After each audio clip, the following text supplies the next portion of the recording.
ఓం శ్రీ సాయిరామ్. సాయి గురుకులం కార్యక్రమానికి స్వాగతం. మహాత్ముల బోధనలు మాత్రమే కాదు, మహాత్ముల యొక్క చర్యలు కూడా వారిని ఆశ్రయించినటువంటి వారిని ప్రభావితం చేస్తాయి. ఈరోజు శ్రీ రమణ మహర్షి గారి యొక్క జననం 1879 డిసెంబర్ 30వ తేదీ రోజు వారు తమిళనాడు రాష్ట్రము తిరుచులిలో సుందర పిచ్చయ్య అయ్యర్ అలగమ్మ దంపతులకు శ్రీ రమణ మహర్షి జన్మించారు. నిజంగా వారి జీవితము, వారి ఆచరణ ఈరోజు కొన్ని కోట్ల మందిని ప్రభావితం చేస్తాయి. వారి యొక్క మోమును చూస్తే చాలు మనలో కలిగేటువంటి మొట్టమొదటి ఆలోచన, ప్రేరణ ఏమిటో తెలుసా? నేను ఎవరు, నేను అనేటువంటి దాన్ని ఏ విధంగా మనం త్యజించాలి అనేటువంటి విషయం వారి మోమును చూడగానే మన మనస్సులో మెదలాడుతూ ఉంటుంది. ఈరోజు శ్రీ సాయిబాబాను ఆశ్రయించినటువంటి అనేక మంది రమణ మహర్షి ప్రబోధాలకు ప్రభావితమైనటువంటి వాళ్ళు ఉన్నారు. ఎందుకంటే బాబా బోధన, ఆ బోధనను ఎలా ఆచరించి చూపెట్టాలో అనేక సందర్భాల్లో శ్రీ రమణ మహర్షి వారి జీవితంలో అనేక సంఘటనలు మనకు నిదర్శనంగా నిలుస్తాయి. ఎందుకంటే వారు ఎంత నిరాడంబరంగా ఉన్నారు. వారికి అనేక శక్తులు, మహత్తులు ఉన్నప్పటికీ కూడా దేనిని వారు ప్రదర్శించకుండా, బాబాకు రమణ మహర్షికి ఇదే అవినాభావ సంబంధం. అంతేకాదు వారి జీవితంలో మనం నేర్చుకోవాల్సినటువంటిది, రమణ మహర్షి ఎవరైనా సరే, చిన్నవారినైనా పెద్దవారినైనా మీరు అనేటువంటి మాటతో సంబోధించేటువంటి వారు. అదేవిధంగా ఎవరైనా సరే నేను చేశాను అనేటువంటి దాన్ని అస్సలు అంగీకరించకపోయేటువంటి వారు. ఈవెన్ రమణ మహర్షి కూడా వారు నేను అనేటువంటి దాన్ని ఎక్కడా వారు ప్రస్తావించేటువంటి వారు కాదు. వారిని కూడా వీరు అని సంబోధించుకునేటువంటి వారు. వారి శరీరాన్ని సైతం వీరికి జబ్బు చేసింది, వీరికి కణితి లేచింది అని సంబోధించారే తప్ప నా శరీరం, నా దేహం అనేటువంటి మాట ఎక్కడా కూడా వారు జీవిత పర్యంతము వారు ఎక్కడా కూడా దాన్ని పదాన్నే ఉపయోగించలేదు. అంత గొప్ప జీవితం, అంత గొప్ప ఆచరణ మనము శ్రీ రమణ మహర్షి వద్ద మాత్రమే చూడగలుగుతాం. నిజంగా వారి యొక్క రూపము ఒక అద్భుతమైనటువంటి శక్తి. వారి యొక్క బోధనలు ఎంత ప్రభావితం చేస్తాయో తెలుసా? మహోన్నతులను, మహోన్నత స్థానంలో ఉన్నటువంటి వాళ్ళను, ఆ రోజు అరుణాచల గిరి చుట్టూ కూడా అనేక మంది తపస్సులు, భగవంతుణ్ణి తెలుసుకోవాలనేటువంటి జిజ్ఞాసతో వచ్చినటువంటి వారు, వారందరూ కూడా రమణులను చూసి ఆశ్చర్యపోయారు. ఎందుకంటే ఎప్పుడూ ఎవరితో మాట్లాడేటువంటి వారు కాదు, మౌనంగా ఉండేటువంటి వారు. అంతేకాదు వారి చర్యలు చాలా రోజుల వరకు ఎవ్వరికీ అర్థం కాలేదు. బాలస్వామిగా అరుణాచలం వచ్చినటువంటి శ్రీరమణులు గొప్ప సాధన చేశారు. రమణ మహర్షికి సంబంధించి చాలా సందర్భాల్లో నేను ఏ విషయాలు చదివినా సరే మనస్సు పులకరించిపోతుంది. మనసు పులకరించిపోవడమే కాదు, వారి యొక్క ప్రతి చర్యలో కూడా బాబా యొక్క తత్వం మనకు కనిపిస్తూ ఉంటుంది. రమణ మహర్షి ఆశ్రమంలో ఒక నల్ల ఆవు ఉండేది. అది కొద్ది రోజులుగా ఒక వింత రోగంతో బాధపడుతూ ఉంది. దానిని తీసుకెళ్ళి ప్రత్యేకంగా ఒక చెట్టుకు కట్టేయమని చెప్పి రమణ మహర్షి చెప్తారు. అదేవిధంగా ఆశ్రమ నిర్వాహకులు దాన్ని తీసుకెళ్ళి పక్కన కట్టేస్తారు. అది దాదాపు 3 రోజుల పాటు ముక్తి కోసం పోరాడుతూ ఉంటుంది. 3వ రోజు ఉదయం 9 గంటల నుండి సాయంత్రం 5 గంటల వరకు అది తన దేహాన్ని వదిలేయడానికి అవస్థపడుతూ ఉంటుంది. చాలామంది 3 రోజులుగా రమణ మహర్షి గారి దగ్గరికి వచ్చి అడుగుతారు, అక్కడ ఉన్నటువంటి ఆ నల్ల ఆవు ఇబ్బంది పడుతుంది, దాని ప్రాణాన్ని కాపాడండి లేదా మోక్షాన్ని ప్రసాదించండి అని అంటారు. సరే అని చెప్పి 3వ రోజు 4:45 ఆ గోవు కట్టివేయబడ్డటువంటి ఆ చెట్టు దగ్గరికి వెళ్తారు.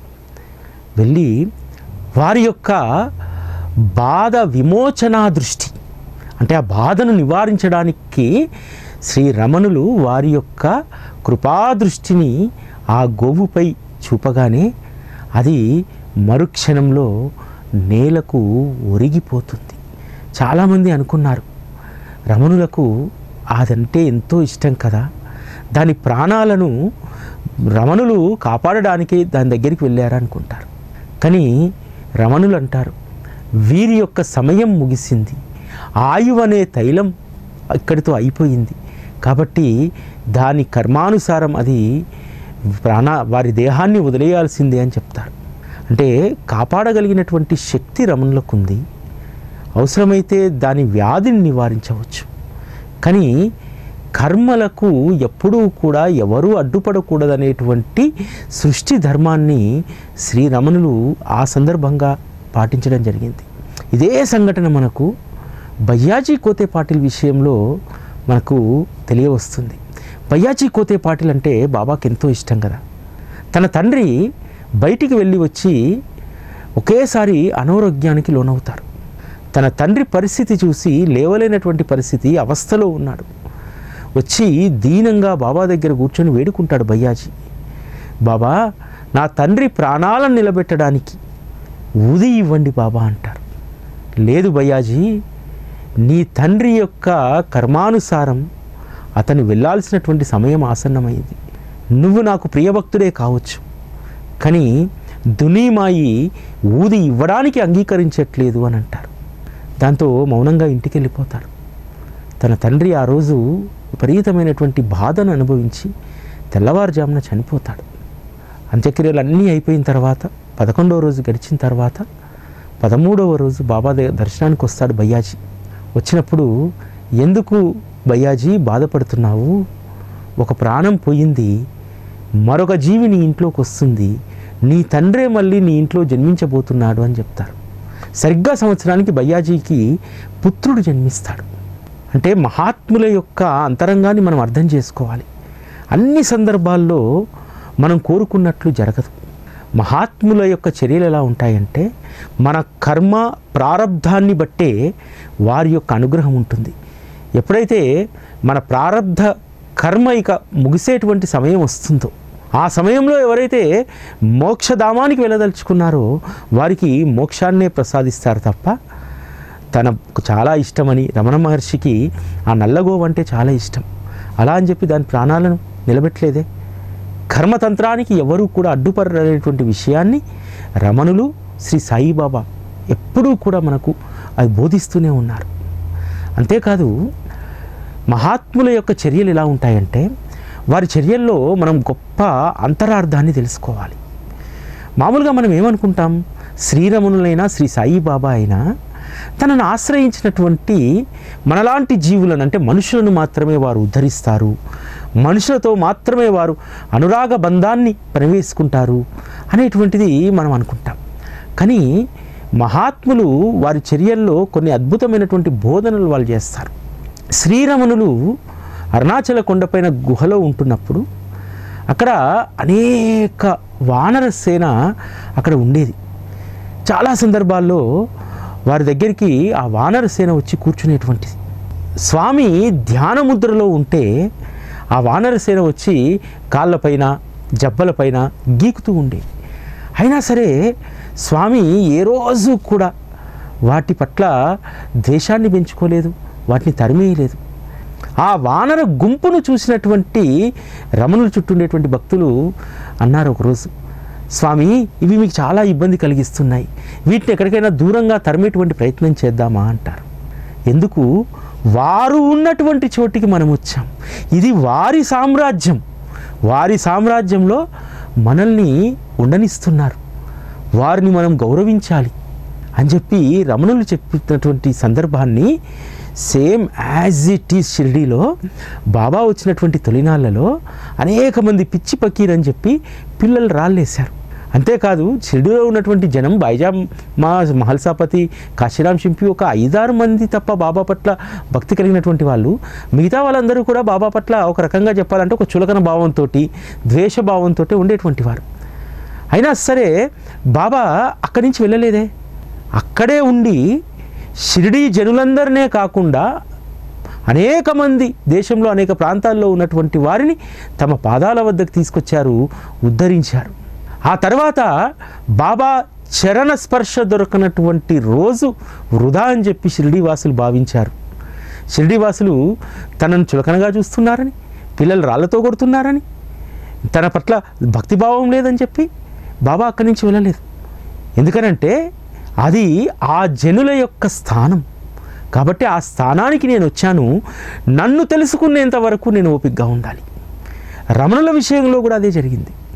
అప్పటి వరకు రమణులు ధ్యాన ముద్రలో ఉంటే కోతులన్నీ కూడా వచ్చి చుట్టూ మూగి జబ్బలను, కాళ్ళను, తొడలను గీకేటివి కదా. ఆ తర్వాత వాటిలో ఏ మార్పు వచ్చిందో తెలియదు.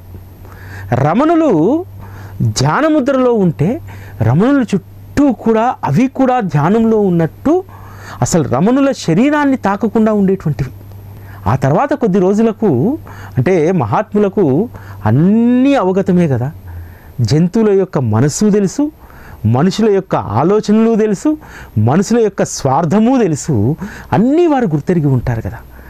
మరి ఆ వానరసేనకు ఏమర్థమైందో తెలియదు కానీ రమణ మహర్షి గారి పట్ల గొప్ప భక్తిభావంతో మెదలడం మొదలుపెట్టాయి. అవి వాళ్ళ సమూహంలో ఏదైనా విభేదాలు వచ్చాయనుకోండి, రమణుల వద్దకు వచ్చి పంచాయతీ పెట్టేటి. రమణులు ఇద్దరికీ సంధి చేసి పంపించేటువంటి వారు. ఆ విధంగా అక్కడ ఉన్నటువంటి వానరసేన మొత్తము కూడా రమణ మహర్షి పట్ల గొప్ప భక్తితో ఉండేటువంటివి. ఒకరోజు తమ కోతుల రాజు అయినటువంటి ఒక వానరము చనిపోతుంది. చనిపోతే దాన్ని ఎలానైనా బ్రతికించమని చెప్పి బ్రతిమిలాడడానికి ఆ వానరాన్ని తీసుకొని రమణ మహర్షుల వారి దగ్గరికి వస్తాయి. వచ్చినప్పుడు రమణ మహర్షుల వారు వారికి సర్ది చెప్తారు. గొప్ప ముక్తిని సాధించినటువంటి మీ రాజు చాలా గొప్పవాడు, చాలా మహాత్ముడతను అని చెప్పి, ఒక సాధువు మరణిస్తే ఏ విధంగా సంస్కారాలు చేయిస్తారో ఆ వానర సేనకు రాజైనటువంటి ఆ వానరానికి ఆ విధంగా చేయిస్తారు. సచ్చరితలో మీరందరూ చదువుకున్నారు కదా, గుర్తొచ్చిందా? పులి ఎక్కడో దుర్వాసుల వద్ద అనేక సంవత్సరాలు వాళ్ళను పోషించి చివరి శ్వాస షిరిడీలో బాబా చరణాల వద్ద వదలాలనుకుంటుంది. దానితో ఉన్నటువంటి రుణానుబంధం ఒక బాబాకు మాత్రమే తెలుసు. బాబాను దర్శించి తోక నేలకు గట్టిగా 3 సార్లు చరిచి బాబా చరణాల ముందు అది ప్రశాంతంగా ఒదిగిపోయింది కదా. దాన్ని వదిలేశాడా? వదలలేదు కదా. ఏం చెప్పాడు? ఎన్నో సంవత్సరాలు మీకు ముక్తిని ఇచ్చింది కాబట్టి దీన్ని గౌరవించండి, నేను చెప్పిన మాట వినండి, మహదేవుని ఆలయం ఎదురుగా దీన్ని సమాధి చేయండి అన్నారు. ఈరోజు షిరిడి మందిర ప్రాంగణంలో మహదేవుని ఆలయం ఎదురుగా ఆ పులి సమాధి ఉంది కదా. అంటే మనం ఇక్కడ అర్థం చేసుకోవాల్సిన విషయం ఏమిటంటే, ఒక వానరంతోనో ఒక క్రూర జంతువైనటువంటి పులితోనో మహాత్ములకు ఇంత అనుబంధం ఉంటే, మనుషులుగా మనం ఈ భూమిపైన వాటన్నింటికంటే కూడా తెలివిగలవరం కదా మనము. మన పట్ల బాబాకు ఎంత ప్రేమ ఉంటుంది. అదేవిధంగా మహాత్ములందరూ కూడా తనను ఆశ్రయించినటువంటి వారిని ఉద్ధరించాలని చెప్పి ఏ విధంగా తపిస్తారు. రమణుల యొక్క ఆ వానరుల ఉదంతం మనం అవగతం చేసుకున్నా, ఇక్కడ పులి సంఘటన మనం అవగతం చేసుకున్న అర్థమవుతుంది. అంటే వాటిపైనే అంత ప్రేమ ఉంటే మనపైన ఎంత ప్రేమ ఉంటుంది. అందుకు మేగుడు నిదర్శనం కదా. అమాయకమైనటువంటి భక్తుడు, ఏమీ ఎరగడు, ఏమీ అడగలేదు బాబాను. శ్రీ సాయిబాబానే సాక్షాత్తు తన శంకరుడని చెప్పి ప్రేమించి భజించి పూజించి ఎవరూ చేయలేనటువంటి సంక్రాంతికి, మకర సంక్రాంతికి అభిషేకం చేసి ఒంటి కాలుపైన హారతిచ్చి బిల్వపత్రాలతో పూజ చేసి ఉన్నది కొద్ది కాలమైనా సరే సద్గురువు చెప్పినట్టు జీవించాడు కదా. అటువంటి మేగుడు కోసం బాబా ఏ విధంగా మేగుడు దేహం ఒరిగిపోయినప్పుడు ఏ విధంగా మేగుడు దేహం పైన చేతులు చాచి మానవ మాతృల్లా కన్నీరు పెట్టుకున్నారు కదా. ఇది చాలదా మన పట్ల బాబాకు ఎంత ప్రేమ ఉందనేటువంటిది. మన పట్ల ప్రేమ ఉందని చెప్పి ఆయన నిరూపించుకోవాల్సినటువంటి అవసరం లేదు. వారి చర్యలను అర్థం చేసుకుంటే మన పట్ల ఆయనకు ఎంత ప్రేమ ఉందనేటువంటి విషయం మనకు అర్థమవుతుంది. దాన్ని అర్థం చేసుకున్నప్పుడు బాబా పైన మరింత భక్తి విశ్వాసాలు పెంపొందుతాయి. వారి తత్వాన్ని మనము బాగా అర్థం చేసుకోగలుగుతాం. ఒక చిన్న సంఘటన చెప్తాను. అంటే వానరులైనా మనుషులైనా లేకపోతే వివిధ మతాలు జాతులకు సంబంధించినటువంటి వాళ్ళైనా ఎంత సఖ్యతగా ఉండాలనేటువంటి విషయాన్ని రమణులు ఒక సందర్భంలో తెలియజేస్తారు. గణపతి ముని కుమార్తె ప్రతిరోజు కూడా, ఆమె పేరు వజ్రేశ్వరి, రమణుల వద్దకు వచ్చి ఒక తొడ మీద కూర్చునేది. 4 సంవత్సరాల వయసు. ఆ 4 సంవత్సరాల వయసు ఉన్నటువంటి ఆ బాలిక వచ్చి రమణుల తొడ మీద కూర్చుంటే ఒక కోతి వచ్చి ఆ అమ్మాయి చెంపలపైన చడాపడా కొట్టి ఆ అమ్మాయిని పక్కకు నెట్టి ఆ వానరం కూర్చుంటుంది. రమణులకు నవ్వొస్తుంది. మళ్ళీ ఆ అమ్మాయి ఏం చేస్తుంది, ఇంకో తొడపైన వచ్చి కూర్చుంటుంది. అయినా సరే ఈ వానరం ఓర్చదు. సరే అని చెప్పి ఆ వానరం పక్కకు జరుగుతుంది.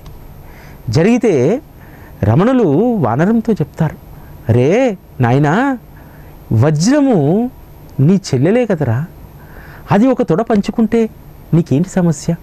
అమ్మా వజ్రేశ్వరి, వాడు మీ అన్నయ్యే కదా, వాడు ఇంకో తొడ మీద కూర్చుంటే నీకేం అభ్యంతరం? హాయిగా కూర్చొని, నాకు 2 తొడలు ఉన్నాయి కదా, 2 తొడల పైన చెరొకరు కీచులాడుకోకుండా కూర్చోండి అని అంటారు. ఇది ఎంత గొప్ప ప్రబోధమో మనకు అర్థమవుతుందా? మనుషులు ఎన్ని రకాలుగా ఉన్నా, ఎన్ని మతాలు ఉన్నా అందరినీ కూడా సమానంగా ఆదరించేటువంటి మనస్సు ఒక్క సత్పురుషులకు మాత్రమే ఉంటుంది. బాబా కూడా అంతే కదా, మతం పేరిట కులం పేరిట అజ్ఞానంతో కీచులాడుకోకండి, అల్లా అయినా రాముడైనా ఒకటే అనేటువంటి సత్యాన్ని గ్రహించండి. ఈ లోకంలో ఉన్నటువంటిది ఒకటే బ్రహ్మాండము, ఈ బ్రహ్మాండానికి ఒకటే బ్రహ్మాండ నాయకుడు ఉంటాడు, ఒకటే పరబ్రహ్మ ఉంటాడు. ఆ పరబ్రహ్మకు పేరు రూపాలు వేరు కావచ్చు, కానీ ఆ నామరూపాలను తీసేస్తే కనిపించేటువంటిది ఒకే ఒక భగవతత్వం అని చెప్పారు కదా. బాబా యొక్క అవతార లక్ష్యం కూడా అదే కదా. ఎవరైతే అన్నదమ్ముల్లాగా ఉండాల్సినటువంటి వాళ్ళు ఉన్నారో అటువంటి వాళ్ళ మధ్య కీచులాట లేకుండా ఒక సమానత్వాన్ని, సౌభ్రాతృత్వాన్ని పెంపొందించడానికి కదా బాబా తత్వం వచ్చింది. దాన్ని రమణులు ఎంత తేలికగా చెప్పేశారు చూడండి. నీ 2 తొడలు ఉన్నాయి కదా, ఎందుకు కీచులాడుకుంటున్నారు? ఒకవైపు వానరము, ఒకవైపు వజ్రేశ్వరి దేవి, గణపతి ముని కుమార్తె. మీరిద్దరూ కీచులాడుకోకండి. అది నా దగ్గర కూర్చుందని చెప్పి నువ్వు వచ్చి లెంపకాయలు కొట్టడం కాదు, వానరం వచ్చి కూర్చుందని చెప్పి నువ్వు కిందికి దిగి ఏడ్చి అలగడం కాదమ్మా. ఇద్దరూ సమానంగా నా దేహాన్ని వినియోగించుకోండి అని చెప్పి ఏ విధంగా అయితే చెప్పారో బాబా తత్వంలో కూడా మనకు అదే కనిపిస్తుంది. ముస్లిం అయినా, హిందువైనా, క్రిస్టియన్ అయినా, ఇంకా ఏ జాతిలో నీవు ఉన్నా సరే మీరందరూ యథేచ్ఛగా నా ఒడిలోకి మీరు రావచ్చు. అక్కడ మనిషికి వానరానికి ఎటువంటి వ్యత్యాసాన్ని రమణ మహర్షి చూపెట్టలేదో బాబా కూడా అదే చెప్పాడు. మతాల మధ్య వ్యత్యాసం ఉండదు, ధర్మాల మధ్య వ్యత్యాసం ఉండదు. ఏ ధర్మమైనా సరే ఒకే విషయాన్ని ప్రబోధిస్తుంది. అదే సమానత్వము, మానవత్వము, శాంతి, సౌఖ్యం. నువ్వు ఎలా ఉండాలో అనేటువంటిది మాత్రమే మతం నీకు ప్రబోధిస్తుంది, నీ ధర్మం నీకు ప్రబోధిస్తుంది. ఏ మతం కూడా కీచులాటలను ప్రబోధించదు. ఏ మతం కూడా అసూయ ద్వేషాలను తన వారికి అంటనివ్వదు. అటువంటప్పుడు మత ధర్మాల్లో తేడా ఎక్కడుందనేటువంటిది బాబా అనేక సందర్భాల్లో మనకు రుజువు చేశారు కదా. నిజంగా చెప్పాలంటే శ్రీరామ నవమి రోజు ఒకవైపు ఉరుసు చందనోత్సవాలు జరిగితే మరొక వైపు శ్రీరామ జన్మోత్సవాన్ని వారు చేయలేదా? వారు ఎవరినీ కూడా తక్కువ చూడలేదు కదా. బాబా అందరినీ సమాన దృక్పథంతో, సమాన దృష్టితో చూస్తారనడానికి ఒక్క శ్రీరామనవమి నిదర్శనం కదా. ఆ విధంగా మహాత్ముల యొక్క ప్రబోధాలు మన జీవితాలను అత్యంత తేలిక చేసుకోవడానికి, మహాత్ముల యొక్కను ఆశ్రయించడము మనము విలాసవంతమైనటువంటి వస్తువులను కోరుకోవడం కాదు, మన జీవితాన్ని అత్యంత సులువుగా సునాయాసంగా ముందుకు తీసుకెళ్ళుకోవడానికి కావలసినటువంటి వారి ప్రబోధాలను మనం ఆచరణలో పెట్టడం, అంతే, ఇంకేం లేదు. సాఫీగా ముందుకు వెళ్ళిపోతుంది అనుకోండి, ఏ కష్టం ఉంటుంది జీవితంలో? మనం ఎక్కడో ఒక దగ్గర స్టక్ కాబట్టి కదా, నాకు ఇది వస్తేనే నేను ఇది ముందుకెళ్తాను, నాకు ఇగో ఉద్యోగం నాకు అనువుగా ఉంటేనే, బస్సు దిగగానే ఇలా ఆఫీస్లో ప్రవేశించేలాగా ఉంటేనే నేను ఉద్యోగం చేస్తాను. ఇవన్నీ మనం పెట్టుకునేటువంటి అడ్డంకులు. బాబా నాకు దూరం అయిపోతుంది, ఎక్కడికో ట్రాన్స్ఫర్ అయింది, నన్ను ఇంకో దగ్గరికి తీసుకురా, అందులోనే అయిపోతాం, అక్కడే ఉండిపోతాం, ముందుకు వెళ్ళలేం. కాబట్టి ఏదైనా సరే మనం ముందుకు వెళ్ళిపోతూ ఉంటే మార్గాన్ని సుగమం చేసేటువంటి బాధ్యత శ్రీ సాయిబాబా తీసుకుంటారు. అంతే తప్ప మనకు మనం నేను ఇది ఉంటేనే చేస్తాను, ఇది ఉంటేనే ముందుకెళ్తానంటే ఏదీ జరగదు, అక్కడే ఉండిపోతాం. కాబట్టి సద్గురువుకు తన శిష్యుడు ఒక్క దగ్గరనే నిలిచిపోవడము అస్సలు ఇష్టం ఉండదు. అలా నిలిచిపోయినటువంటి వాడిని సాధ్యమైనంత వరకు లాక్కుంటూ వెళ్తాడు. అయినా సరే మొండికేసి బిగిసుకొని స్తంభాన్ని పట్టుకొని ఉంటా అంటే ఏం చేయలేడు. బాబా కూడా సరే నీ కర్మ అని చెప్పి వదిలేసి ముందుకు వెళ్ళిపోతాడు. ఆయన మన కోసం అసలు ఆగడు. మనం అనుకుంటాం మన కోసం ఆగుతాడు, నాకు పలానా వచ్చేదాకా బాబా నన్ను చూసుకుంటూ ఉంటాడు, నన్ను కనిపెట్టుకుంటూ ఉంటాడు అనేటువంటి భ్రమంలో మనం ఉంటాం. కాదు, 1-2 సార్లు చెప్పి చూస్తారు. బాబానే అన్నాడు, 1-2 సార్లు చెప్పి చూస్తాను, ఇక నా మాట వినకపోతే నేనేం చేసేది అంటాడు. అంతే. మహాత్ములతో రుణానుబంధం మనం అస్సలు తెలుసుకోలేం. మనకేదో ఈ జన్మలో సద్గురు లభించాడు, ఆయన మనకు కావలసినవన్నీ ఇస్తున్నాడని చెప్పి మనం అనుకుంటాం. కానీ నీతో ఉన్నటువంటి రుణానుబంధం ఎంత గొప్పదో తెలుసా?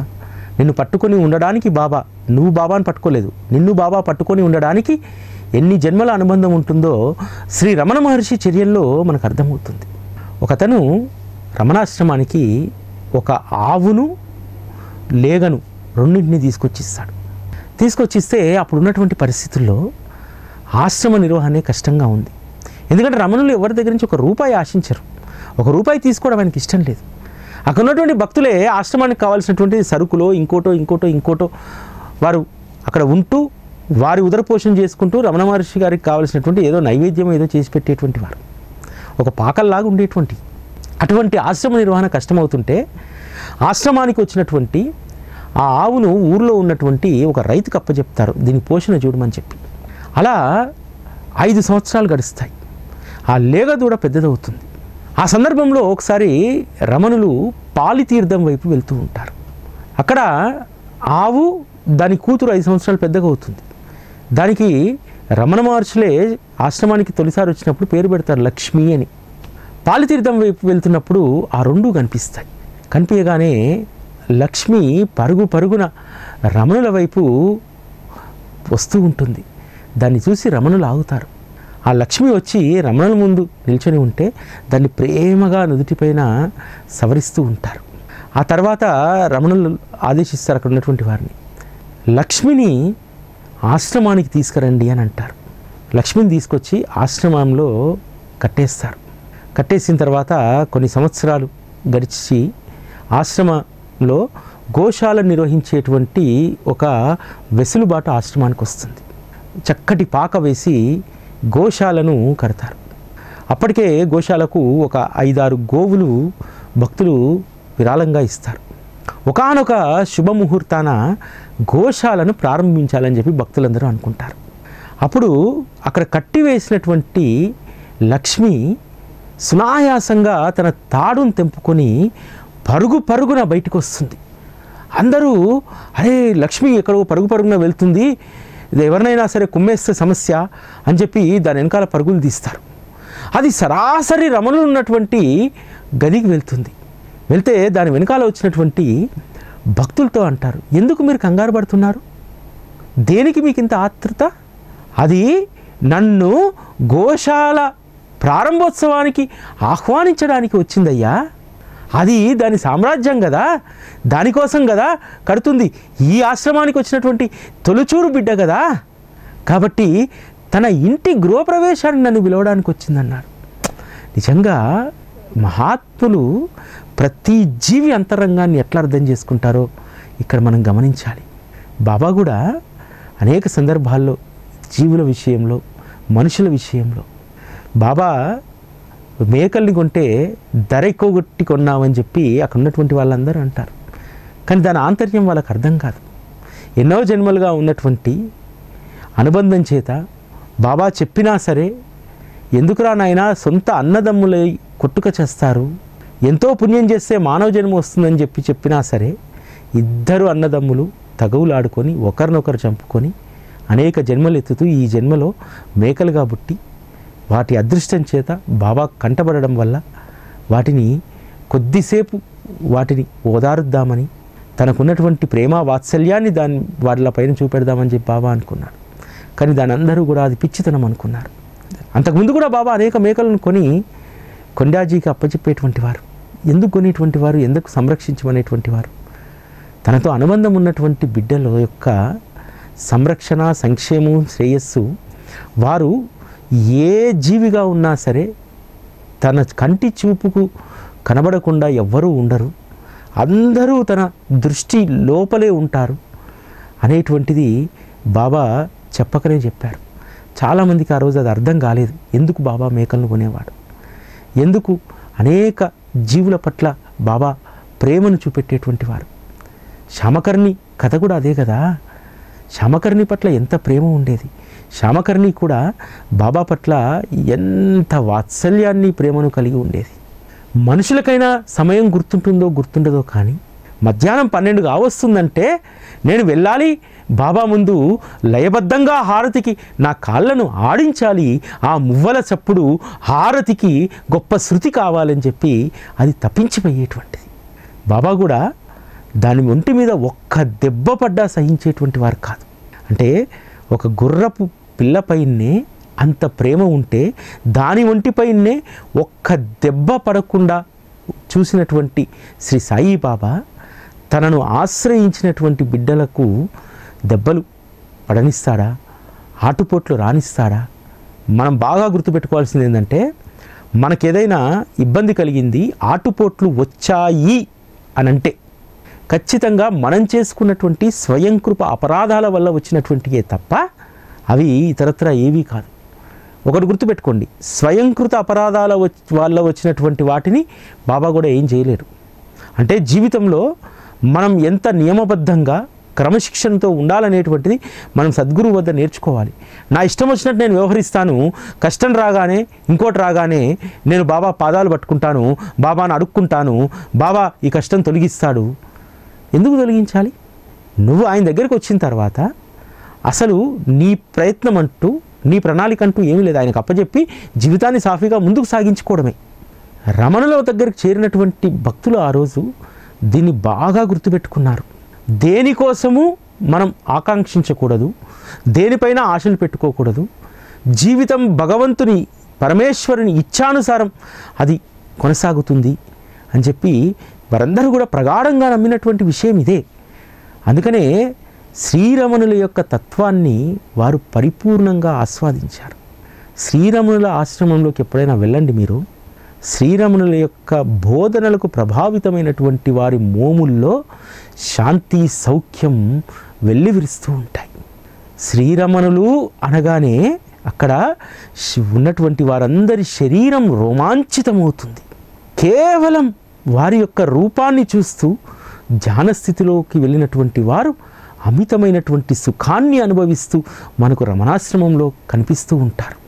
ఒక్క రమణాశ్రమంలోనే కాదు, ఎక్కడ శ్రీరమణులను ఆశ్రయించినటువంటి భక్తులు ఉంటారో నిజంగా వారి జీవితము ఎంత నిదానంగా ఉంటుందంటే, ప్రపంచం పడిపోతుంది, భూకంపం వస్తుంది, ఆకాశం విరిగి మీద పడుతుంది అన్నా సరే తదేకంగా రమణులను చూస్తూ నిశ్చింతగా కూర్చుంటారు. ఎందుకోసం? ప్రపంచమంతా వినాశనమైపోయినా సద్గురువు ధ్యాసలో ఉన్నటువంటి వారికి ఏ నొప్పి తెలియకుండా ఆ సద్గురువునే చూస్తూ లోకంతో పాటు మనము వెళ్ళిపోతాం. అయ్యో ఏదో జరిగిపోతుంది అనే ఆందోళనతో, ఆవేశంలో, భయంతో, భీతితో మనము బాధపడే బదులు ప్రశాంతంగా కూలితే కూలింది, అందరి మీద కూలుతుంది, నా మీద కూలుతుంది. కాబట్టి ఈ సమయంలో బాధ ఎందుకు నాకు? ఈ సమయంలో కూడా నేను సుఖానందాన్ని అనుభవించాలి అనేటువంటి స్థితిలో సద్గురు తత్వాన్ని తెలుసుకున్నటువంటి వారు, అది రమణుల తత్వమైనా సాయి తత్వమైనా, అంతే నిశ్చింతగా ఉంటాడు. అటువంటి స్థితికి మనం రావాలి. మహాత్ముల యొక్క జీవితాలు కేవలం వారి జీవితాల్లో ఉన్న, వారి చరిత్రలో ఉన్నటువంటి విషయాలు చదివి వదిలేయడం కాదు. మహాత్ముల నుంచి, సత్పురుషుల నుంచి మనం మన జీవితాన్ని ఎంత స్థిరంగా ఎంత సునాయాసంగా చేసుకోవాలనేటువంటిది వారి యొక్క తత్వం మనకు ప్రబోధిస్తుంది. ఈరోజు శ్రీరమణుల వారి యొక్క జయంతి సందర్భంగా 1879 వారి యొక్క జయంతి. నాకు ఎంత ఆనందం అంటే ఎప్పుడు కూడా రమణుల యొక్క చరిత్ర చదివినా వారి గురించి చెప్పాల్సి వచ్చిన శ్రీరమణులు 1879లో వారు జన్మిస్తే 1979లో సరిగ్గా 100 సంవత్సరాల తర్వాత నాకు జన్మ దొరకడం అనేటువంటిది, ఆ దొరికినటువంటి జన్మ సద్గురు సేవలో సద్వినియోగం కావడం అనేటువంటిది ఎప్పుడు నాకు గర్వంగా ఉంటుంది. అదే కాదు, కృతికా నక్షత్రంకి అరుణాచలానికి చాలా దగ్గర సంబంధం ఉంటుంది. అందుకనేనేమో ప్రతి నెలకు ఒకసారి ఆ అరుణాచలేశ్వరంలో నడయాడినటువంటి సాక్షాత్తు ఈశ్వరుడైనటువంటి రమణులకు సంబంధించి నెలకు ఏదో ఒక సందర్భంలో నేను వారి యొక్క చరిత్రను అప్పుడప్పుడు చదువుతూ ఉంటాను. వారి యొక్క లీలలను, వారితో ఉన్నటువంటి భక్తుల అనుబంధాలను చదువుతూ ఉంటాను. అంటే అట్లా లాగుతూ ఉంటుంది, కొంత జన్మజన్మల అనుబంధం ఉంటూ ఉంటుంది కదా. కాబట్టి ఒక రకంగా చెప్పాలంటే శ్రీరమణులే బాబాతో నాకు బంధాన్ని పెనవేశారేమో, చాలా సునాయాసంగా తత్వాన్ని అర్థం చేసుకునేటువంటి ఆ విజ్ఞతను, ఆ వివేకాన్ని ఇచ్చారనేటువంటిది నేను ఎప్పుడూ నమ్ముతూ ఉంటాను. ఇది ఈరోజు సాయి గురుకులం. రేపటి కార్యక్రమంలో కలుసుకుందాం. అప్పటి వరకు సెలవు. నమస్కారం.